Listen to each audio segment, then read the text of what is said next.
We're finding out more about the movies that's in the theaters and beyond with our in-house movie critic, Tanya. And I feel like I hadn't seen you in forever. So I know. happy Easter and all the things. And it's good to have you back here. It is great to be back. Yeah. And there's probably a lot to catch up on. You said there was like big movies happening every weekend. Yes. It's like it's starting to crank up like the good old days. And it's like once it starts, we're really going to get into it in May.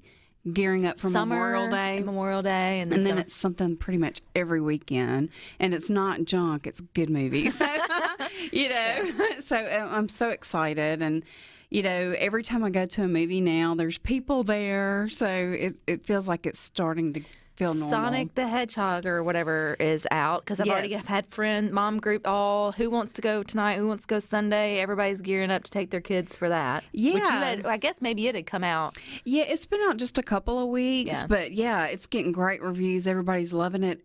There's another, if you've already seen that, there's a new one coming out today called The Bad Guys, a new animated movie. And it's about, a group of animal outlaws who are the bad guys. One of them gets caught, gets in trouble, and the only way he can get out of it is to enlist all of his bad guy friends to become good guys, which is the biggest challenge they've yet to face. So, it's got voices of great actors like Sam Rockwell and Mark Maron, Aquafina, who we've heard her do several things, Craig Robinson. So it's a great cast. So I think that'll be a cute one if you are looking for something else, if you've not seen Sonic yet. The first movie that came to my mind was The Magnificent Seven. Is that it? Where they're like kind of all bad, but then they come together for a good cause and use their talents. Completely different, not animated, whatever. Dirty Dozen. Dirty Dozen. Is that it or whatever it may be? And so, anywho, that would be cute. That's a fun twist on like normal. Yeah, reverse. And then the other big new release this weekend is a Nicolas Cage movie, and it's a real stretch for him. He's playing himself. But it's called The Unbearable Weight of Massive Talent. So there's another title with a mouthful. But he's playing, of course, a caricature, I guess you would say. That's not the right word, but kind of a blown-up version of himself. Mm-hmm. But he's an actor who's got to accept this $1 million offer of a job because he's down on his luck financially. And so he decides to do this, and before you know it, he gets recruited into this secret CIA mission. So Tiffany Haddish is also in it. Pedro Pascal, who's having a great year, he's also the Mandalorian. So I think when I first moved to Jackson, that was probably when Nicholas was kind of in his heyday. And I can't tell you the number of Tuesday nights, because that was the bargain night, that I went to the theater to see a Nicolas Cage movie. I mean, because he just was cranking them out, So he's always been one of my favorites. So I'm really excited to see this one. I have not had a chance yet, but it's getting great reviews. It sounds like anytime someone's willing to poke fun at themselves just a little bit. Yeah, I think so too. I think it's a breath of fresh air. Yeah, and he's one of those. He's been around forever, of course, and he's, I just like to see him do well. Yeah. So, but the one that I did get to see for this week, I'm super excited, is the new Fantastic Beasts movie.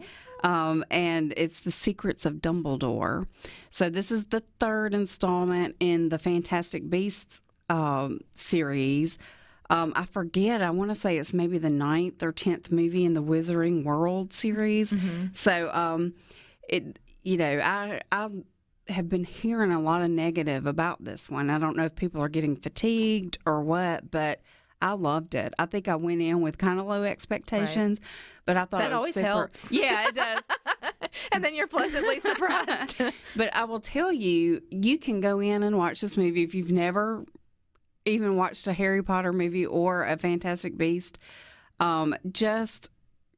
It stands on its own. So don't let that intimidate you. But it does pick up, a couple of years, I think, after the second movie. But they do such a good job of just kind of making a comment here and filling there. You in yeah, and they use some of the characters that are kind of introduced, and, to another character will kind of fill them in, and then that fills you in. And I just rewatched the first one over Easter weekend but I have not seen the second one since it originally came out, so I'd forgotten. I was like, okay. Did you stream it?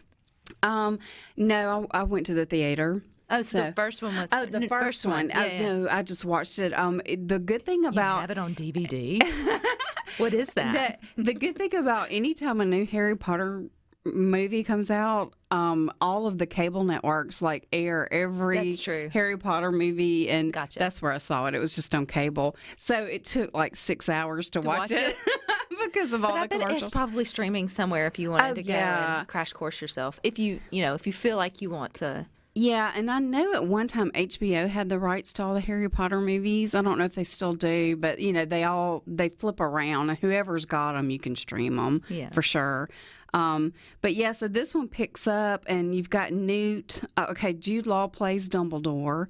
And of course, this is a younger version. Everything takes place before the events of the Harry Potter books and movies. And he has to team up with Newt, who we've met in the previous two movies, to try to fight the bad guy. It's not Voldemort in this one. He's not there yet. This is Grindelwald. And the second movie was primarily about him. So anyway, he has decided that Muggles, and for those of you that don't know, those are humans, they have no place on Earth. So the wizards, he thinks wizards are superior, and so his plan is to wipe out all the Muggles.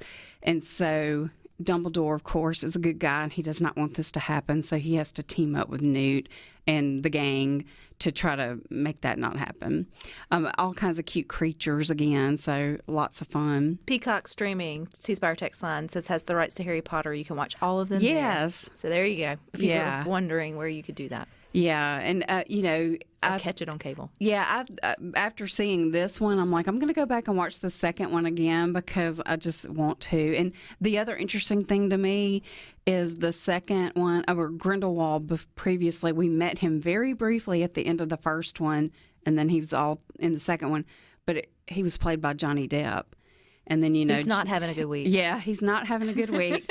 He got axed from this series. Oh, did he? And the new actor fills in this movie, so it was kind of interesting. I had that going through my brain while I was watching it.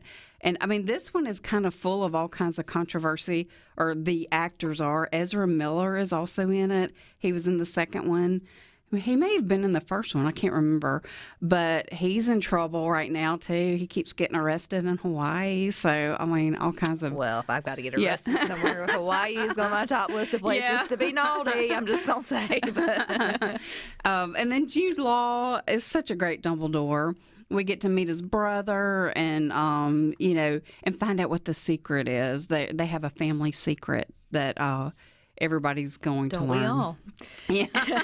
Aaron in Meridian also says HBO Max has all Harry Potter and Fantastic Beasts movies. So there's probably plenty of ways if you want to catch up before you go. Yeah, and I can't think of a weekend where I've ever flipped a channel and not come upon one of these movies, because I think several of the cable networks have rights as well. So, but like I said, you're going to be watching them for a while. One of my secrets is I've never seen a Harry Potter.